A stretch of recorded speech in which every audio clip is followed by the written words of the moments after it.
시장을 하나씩 분석해주는 투데이 분석 시간이고요. 유진투자증권 김영재 이사 함께하겠습니다. 이사님 안녕하세요. 네, 안녕하십니까. 안녕하세요. 지난해 말이었나요? 이 애플페이가 도입된다, 안 된다, 뭐 이런 얘기들이 있었는데, 어제, 그러니까 주말 사이에 또 뉴스를 많이 봤는데, 이제는 어느 한 기업이 아니라 전부 다 해당이 되는 그런 어떤 확대까지 와 있습니다. 당장 다음 달에도 사용이 가능하다라고 하는데, 그러다 보니까 이 애플페이와 관련된 얘기를 안 해볼 수가 없어서 첫 번째 질문은 애플페이와 관련된 수혜주가 있는지를 좀 찾아봐야 될 것 같아요. 이제 다음 달 사용이기 때문에 이미 인프라라든지 여러 가지 아이디어들이 나올 것 같은데 수혜주가 있을까요? 네, 수혜주는 있을 텐데 네. 저는 이게 단기적으로 보고 싶지는 않고요. 지금 사실 이게 지금 뭐 단말기 보급률이라든지 아니면 뭐 전체 시장에서의 그런 소비의 그런 뭐 인적 구성, 뭐 이렇게 소비 원대를 보면 20, 30대가 거의 사용할 것 같은데 20, 30대가 그렇다고 해서 소비의 또 핵심 또 주체들은 아니기 때문에 파급력이 좀 약하지 않을까. 특히 지금 보면은 20, 30대가 지금 이 애플페이를 사용함에 있어서 또 사용하고 싶어도 지금 뭐 아무래도 그렇게 큰 돈이 들어가는 곳에서는 사용하지 못할 것으로 보이기 때문에 어떤 파급력이 상당히 좀 약하지 않을까라고 볼 수밖에 없습니다. 그리고 지금 뭐 현대카드가 이 초기에는 한 6개월, 뭐 한 몇 개월 동안은 이 애플페이를 독점으로 뭐 사용할 수 있는 그런 카드사일 수도 있는데 이게 독점을 하지 못하는 법 때문에 이게 전부에 오픈되어 있습니다. 그래서 결국에는 좀만 기다리면 이제 자기가 사용하는 주카드를 사용할 수 있는 그런 상황도 오기 때문에 초기에 그렇게 큰 뭐 재료가 부각될 가능성은 좀 낮지 않을까. 그럼에도 불구하고 재료로서의 파급력은 약해도 일단 지금은 좀 각광을 받을 수도 있습니다. 근데 그 이유는 무엇이냐면 지금 연초부터 가장 강력한 테마로 부각되었던 인공지능이라든지 아니면 뭐 그 전에 로봇이 지금 주도들이 조금씩 지금 보시면 조정 국면에 지금 진행되고 있는 상황에서 신규로 차기 주도 테마를 찾는 노력들이 시장 안에서 매우 활발하게 진행되고 있는 그런 상황이 나오고 있습니다. 뭐 아시다시피 토큰 증권 테마도 좀 강력한 것 같고요. 정치 테마도 근근히 좀 올라가는 상황이고, 그리고 이제 뉴스가 나올 때마다 뭐 XR 테마라든지 인공위성 테마도 지금 잠깐 또 나왔었죠. 이렇게 테마들이 난립하는 상황에서도 애플도 단기적이겠지만 그렇지만 좀 올라갈 수도 있는 그런 좀 분위기 있다. 그래서 진정한 수혜주는 없어도 기존의 수혜주로 지금 카테고리 안에 포함되어 있는 종목들로 투자자들은 관심을 보이기 때문에 그 안에서의 어떤 좀 매매 전략을 잘 세운다면 뭐 일정 수익도 가능하지 않겠느냐라고 보고 있는데, 하지만 앞서 말씀드린 것처럼 이런 애플페이의 수혜가 크게 파급이 되기는 좀 힘들다는 점이 있습니다. 그리고 이게 사실 결제 수단이 변경되는 거고 소비가 뭐 갑자기 살아나는 그런 큰 흐름을 주도하는 것은 아니기 때문에 저는 이런 것을 좀 감안하셔서 단기적으로는 일단 테마주 접근 방법으로 좀 하시는 게 좋다. 뭐 예를 들어서 움직이는 종목 중에서 시총이 그래도 상대적으로 조금 작은 종목들, 그리고 이제 기술적 매매로 트레이딩 관점으로 접근, 요 정도 수준에서 접근하는 것이 애플페이 테마는 맞다라고 판단하고 있습니다. 이사님께서는 그렇게 큰 타격은 없을 것이다라고 말씀을 해주셨고요. 사실 제 주변을 보면 이 갤럭시 쓰는 분들은 대부분 삼성페이 때문에 쓴다라는 대답이 대다수였거든요. 그러면 저는 이제 애플페이가 도입이 된다면 아무래도 삼성페이 쪽으로 갤럭시 쪽에 타격이 불가피할 것이다라는 말도 있는데 앵커님께서는 같은 입장이신가요? 애플페이가 됐다고 해서 삼성페이 쓰시는 분들이 애플페이로 전환되고 이러지는 않을 것 같아요. 왜냐하면 그 경로 의존성이 있거든요. 우리가 통신사를 쓰더라도 뭐 거의 비슷한 서비스 쓴다 하면 크게 이게 전환을 하지는 않지 않습니까? 전환 비용이라는 게 있기 때문에. 근데 아까 이사님이 잘 짚어주신 것처럼 애플페이를 쓰시는 분들은 거의 20, 30대 MZ 세대들이 많은데, 안 그래도 최근에 이제 자산 가격이 전체적인 하락을 뭐 코주부라고 하잖아요. 네. 코인과 주식 그리고 부동산까지 하락한 상황에서 이제 소비가 조금은 좀 둔화되는 국면. 전체적인 Q에 대한 아이디어가 조금은 부족할 때 나오는 애플페이다 보니까 이게 하나의 게임 체인저가 되기에는 조금은 저도 약간 회의적이다라는 얘기는 드리고 있는데, 다만 이제 이거와 관련돼서 이 시스템적으로 구현하게 하는 회사들은 조금 관련이 있겠지만, 전반적인 뭐 페이 시장을 좀 크게 흔드는 그 정도는 아니지 않겠냐는 생각은 하고 있습니다.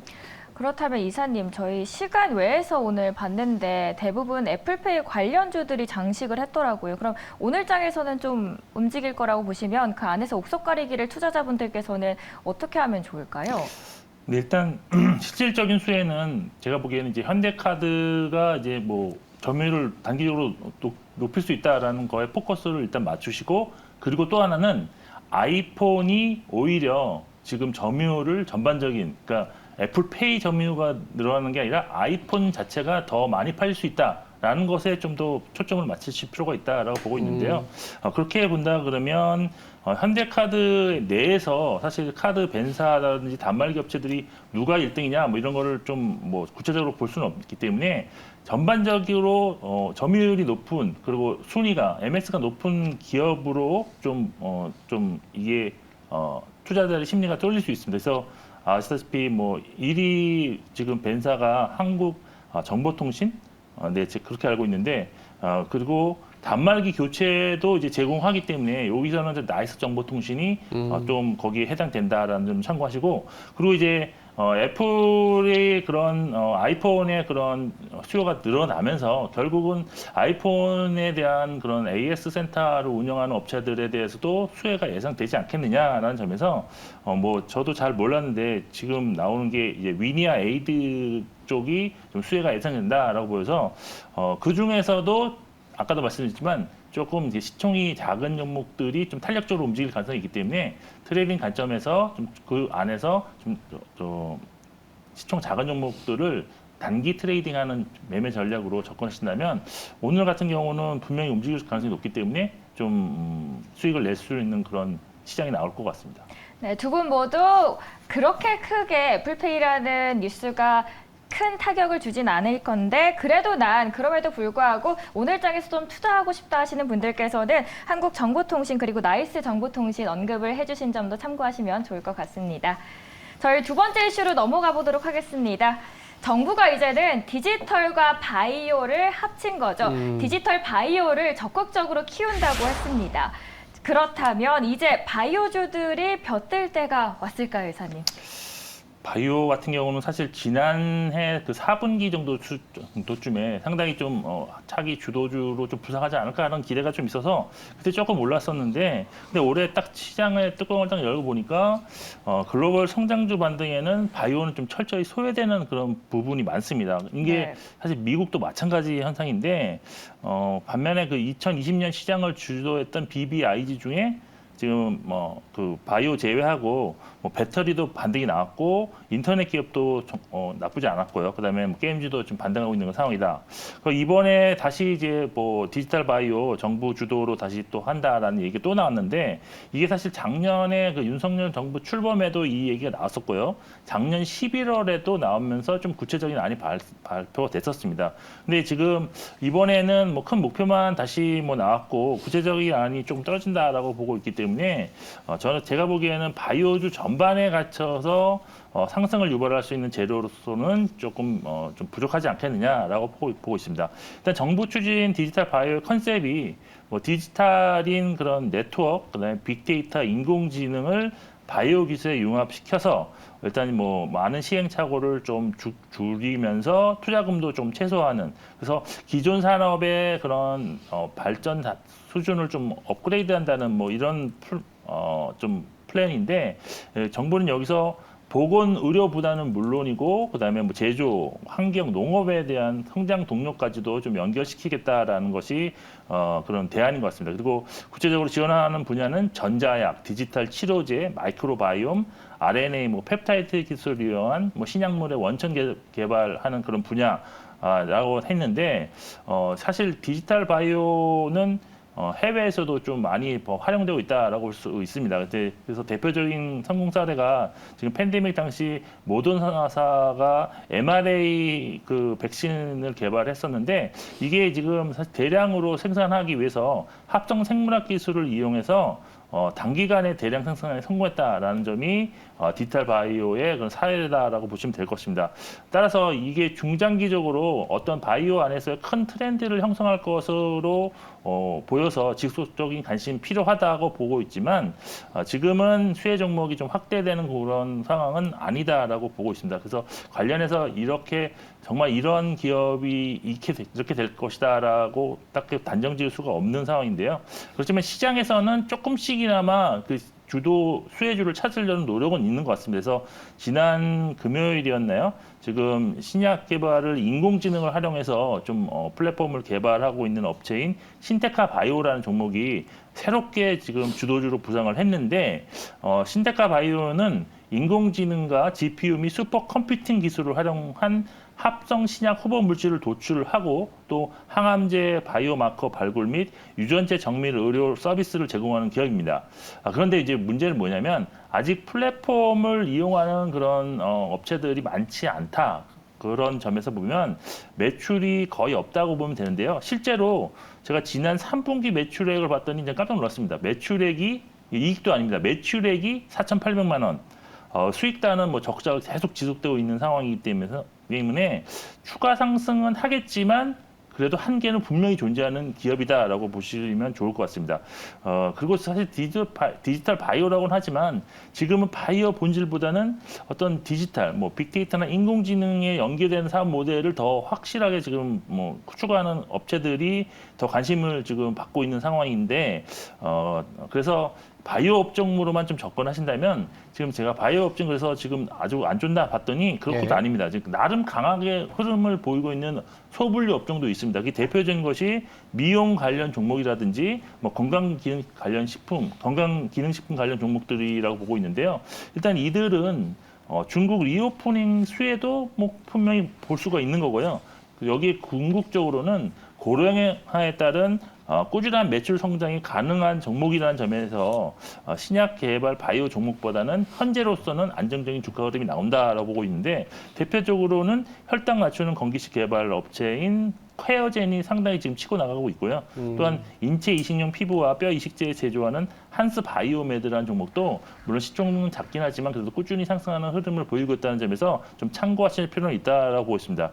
결론적으로 보면 바이오 대표 종목 상승 흐름이 나오기 전까지는 이슈 있는 뭐 그런 바이오 개별 종목만 움직일 것으로 이 업종은 좀 보고 싶습니다. 결국에는 그래도 이제 컨셉보다는 당장 우리가 이제 실적이라든지 매출이 나오는 바이오 관련된 기업을 보자라는 게 미용이라든지 건기식 관련된 종목이라고 보는데 그렇게 보면 사실 전반적인 전체 바이오 시장하고는 조금은 다른 니티에만 조금 주목하는 경향이 좀 있는데 앞으로도 우리나라 그러니까 바이오가 왜 이렇게 다들 얘기를 하냐면 한 2년 동안 정말 참 많이 쉬었거든요. 네. 그리고 올해는 금리가 이제는 좀 어떻게 보면 아직도 논쟁은 있지만 금리가 이제 조금 다 올라왔다라고 하면 성장주 그 중에 매출이 나올 수 있는 성장주는 딱 바이오다 보니까 이게 확산이 언제쯤 되는지 이게 참 궁금하기도 합니다. 어떻게 보세요? 글쎄요, 뭐 저희가 보기에는 사실 지난해 말 연말 뭐 4분기에는 개별적으로 조금씩 움직이는 종목들이 많이 나왔고 그리고 또 시장 전체도 10월달에 완전히 큰 바닥을 친 다음에 반등하는 흐름에 바이오 동참을 했다라고 볼 수밖에 없었는데 지금은 사실 어떤 움직이는 그런 업종들이 확실히 구별되고 있다 보니까 좀 쏠림 현상이 나타나면서 바이오는 철저히 소외되고 있다라고 볼 수밖에 없는 상황입니다. 근데 결론적으로 보면 결국에는 바이오 업종만 안 오르는 상황이 끝까지 지속되겠느냐라는 관점에서 본다면 저는 기존에 투자하셨던 분이 지금 여기서 바이오를 업종을 매도하고 아니면 지금 잘 가고 있는 업종 뭐 이쪽으로 갈아탄다는 거는 저는 그렇게 추천드리고 싶지는 않은 전략이다라고 말씀드리고 싶고요. 결국에는 어떤 큰 흐름 그러니까 지금 사실 바이오가 문제가 뭐냐면 사실 사실 BBIG라고 예전에 2020년 얘기는 했지만 그 안에서 사실 그 백신 관련한 종목이라든지 아니면 뭐 진단 키트 이런 것들이 너무 좋았기 때문에 그게 바이오가 좋다라고 얘기가 나온 거지 실제 그 신수 신약을 개발하는 업체들은 그 기간 동안에도 별로 움직임 별로 없었다라는 점에서 정말 2, 3년 아니라 거의 한 4년 정도 이상 신 종목들이 많이 있습니다. 그래서 네. 어떤 탄력적인 어떤 트리거만 발생된다 그러면 주가가 상당히 크게 움직일 수도 있다는 점도 고려하시면서 접근이 필요하다라고 보고 있습니다. 저 한 네. 가지만 더 여쭤보고 싶은데 네. 집약적으로 좀 보자면 그 셀트리온 그룹주 같은 경우에는 자사주 매입 효과가 그럼 반짝의 상승일 거라고 보시는 걸까요? 지금 셀트리온도 이제 조금씩 움직이는 듯한 느낌은 받지만 아직까지 추세적으로 확실하게 상승 전환이 된 건 아니다라고 보고 있는데 글쎄요 자사주를 매입한다고 해서 일정 부분 뭐 밸류에이션이라든지 그런 거에 대한 뭐 모수가 좀 작아지는 거기 때문에 주가가 상승하는 뭐 그런 흐름은 나오겠지만 전반적인 흐름 자체를 바꾸기 위해서는 결국 실적이 어떻게 크게 증가될 수 있는 모멘텀을 찾아야 되는 것이 어떤 대형주들의 특징이 아니겠느냐라고 본다면 저는 뭐 특별하게 지금 그런 모멘텀을 내서 주가가 상승한다는 것 자체가 물론 이제 바닥을 탈출하는 그런 데서는 충분히 도움이 되는 그런 전략이겠지만 사실 그런 접근보다는 이게 정말로 확실하게 움직일 수 있는 그런 모멘텀이 되느냐 그리고 지금 최근에 가장 중요한 것이 외국인이 매수를 해주느냐 이 여부를 좀 더 지켜보시면서 대응하시는 것이 좋다라고 판단하고 있습니다. 네, 알겠습니다. 그렇다면 세 번째 이슈까지 함께 다뤄볼까요? 저희가 아까 뭐 인사이트 시간에서 잠시 다뤄봤지만 이제 AI와 관련된 얘기인 것 같아요. 최근에 뭐 챗 GPT 이런 얘기도 나오고 그동안 한동안 좀 힘들었었던 네카오, 그러니까 네이버 카카오가 올해 들어서는 상당히 바닥에서 그래도 많이 올라왔거든요. 근데 더 치고 나가려면 뭐 매크로 환경도 도와줘야겠지만 신사업, 뭐 성장에 대한 얘기들이 나와줘야 되는데 네카오가 이제 AI 전쟁에 참전을 하겠다 이러면서 뭔가 성장 동력에 대한 얘기들을 해주고 있는 것 같습니다. 전망이라든지 주가도 어떻게 될지 조금 궁금하거든요. 어떻게 봐야 될까요? 네, 일단 네이버 카카오가 사실 말씀하신 것처럼 바닥에서 상당히 많이 올라왔습니다. 맞아요. 사실 제가 계산을 해봤는데 두 종목 모두 44%대 상승입니다. 똑같습니다. 그래서 이게 정말 성장주 내 인터넷 그 플랫폼주가 어떻게 바닥에서 똑같이 이렇게 상승을 했을까라는 것도 상당히 고무적인 일이었다고 보는데 근데 이제 21년도에 기록했던 고점 대비로는 아직도 네이버가 52% 하락한 상태고요. 네. 그리고 카카오가 61% 하락한 상태이기 때문에 추가 상승 룸은 아직도 크다, 열려 있다라고 할 수 있겠습니다. 근데 네이버가 지금 이제 상반기 안에 이제 뭐 서치 GPT 출시를 발표했고 카카오는 뭐 챗 GPT 이전 모델을 한국어 특화 버전으로 이제 코어 GTP를 공개를 했는데 사실 마이크로소프트가 이렇게 대규모 투자를 통해서 그건 궁극적으로 하는 거는 구글의 검색 시장에 대한 도전장을 낸 것이다라고 볼 수밖에 없습니다. 그래서 아무래도 저는 이거를 받아들일 때 이것이 어떤 성장 동력으로 확실하게 잡는 그런 의도가 있다기보다는 국내 기업들도 인터넷 플랫폼 기반의 국내 시장을 좀 사수하기 위해서 참전 출사표를 낸 것이 아닌가라고 보고 있습니다. 즉 시대의 트렌드에 뒤처지지 않으려는 각 우리 토종 기업들의 전략이 나왔다라고 볼 수 있는데 이게 글로벌 시장을 선도하는 그런 뭐 흐름은 아니기 때문에 저는 주가에 미치는 파급력은 뭐 아주 강하다고 보지는 않고 있습니다. 하지만 그 국내 기업들의 경쟁력도 무시 못하는 건데요. 사실 한국어로 된 데이터들을 많이 보유하고 있는 그런 입장에서 본다면 최소한 국내에서만큼은 좀 경쟁력이 있다라고 볼 수밖에 없습니다. AI의 단점이 사실 신뢰성과 최신성 부족이라고 지금 보고 있는데 해외 업체들 같은 경우는 영어 기반 모델을 일단 한국어로 번역하는 과정에서 좀 정확성이 좀 저하될 수 있는 그런 우려도 있는데 이것을 이제 네이버와 카카오가 보유한 풍부한 데이터와 그 기술 노하우로 대체할 수 있을 것이다. 그리고 국내뿐만 아니라 해외에서도의 성장성도 부각될 수 있는 요인이 좀 있다라고 저는 보고 있는데요. 네이버 서치 GPT 경우에는 사실 지금 한류가 상당히 이제 글로벌하게 열풍이 불고 있는 상황에서 어떤 성장 기회 활용 가능성도 고려할 수 있다고 저는 보고 있고요. 여기에 기존에 좀 강했던 지역들이 좀 일부 있습니다. 일본도 마찬가지인데 그런 아시아 지역에서의 어떤 새로운 성장 동력으로 정도의 어떤 서치 GPT도 좀 되는지 발전되는지는 좀 관전 포인트가 될 수 있습니다. 그리고 또 주가 방향성 측면으로만 본다 그러면 사실 네이버, 카카오 같은 성장주들에게서는 글로벌 움직임이 상당히 중요하다. 근데 그 뭐냐면 금리 인상 중단 및 하락 시기에 사실 밸류에이션 할증 요인을 다시 이제 얻을 수 있는 그런 기회가 올 것인데 그래서 이런 글로벌한 금리 정책이 어떻게 변하는지도 상당히 주가에 큰 영향을 줄 것이고 글로벌 성장주 흐름에 동참하면서 글로벌 성장주가 좀 주춤하면 우리 그 나라 기업들 주가도 좀 주춤할 수 있다는 점 좀 볼 수 있습니다. 근데 매매 관점에서 저는 최근에 상당히 좀 그래도 긍정적으로 볼 수 있는 게 기술적 분석을 매매 관점으로 많이 적용을 하십니다. 근데 네이버, 카카오가 사실 추세가 지금 중기 추세가 상승이 막 전환되는 것을 확인을 할 수가 있는데요. 무려 추세 하락 전환 확인이 14개월, 뭐 15개월 가까이 이렇게 그 전에 이제 추세 하락 전환이 확인된 이후에 한 번도 추세 전환이 되지 않고 계속 이제 저항선에 부딪혔는데 이번에 드디어 지금 추세가 좀 상승으로 전환되는 것이 뭐 초기지만 좀 나타났습니다. 그래서 눌림목에서의 대기 매수 이 가능성도 상당히 높아졌기 때문에 저는 전략적으로 이제는 눌림목 구간에서는 신규 진입을 좀 그나마 좀 더 확신하고 들어갈 수 있다라고 볼 수 있고요.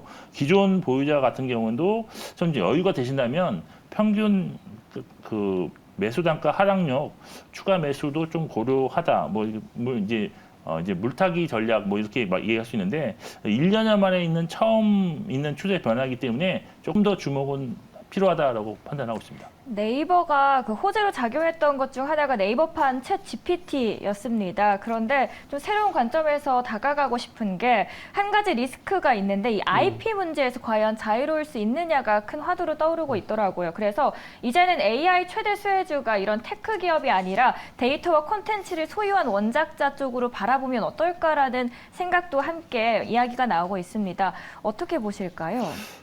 글쎄, 근데 그 IP라는 것도 결국은 플랫폼을 이용해서 IP가 더 확산되는 그런 과정이기 때문에 뭐 그런 면에서의 플랫폼 기업에서 IP를 소유하고 있다, 없다, 이게 문제는 크게 되지 않을 것 같은데 네. 뭐 그거는 좀 더 지켜보시면서 어떤 흐름으로 가는지 좀 지켜보셔야 될 것입니다. 근데 사실 게임도 IP만 있다고 해서 확 좋아진 건 아니고 어떤 플랫폼을 기반으로 해외와 연계하는 서비스를 보이고 있는 점에서 서로 윈윈하는 그런 방안을 분명히 찾을 수 있다고 저는 개인적으로 예상을 하고 있습니다. 네. 오늘 자세하게 챗 GPT 그리고 AI 다양하게 다뤄봤습니다. 오늘 투데이 분석 시간이었고요. 유진투자증권 김영재 이사와 함께했습니다. 오늘 말씀 감사합니다. 감사합니다.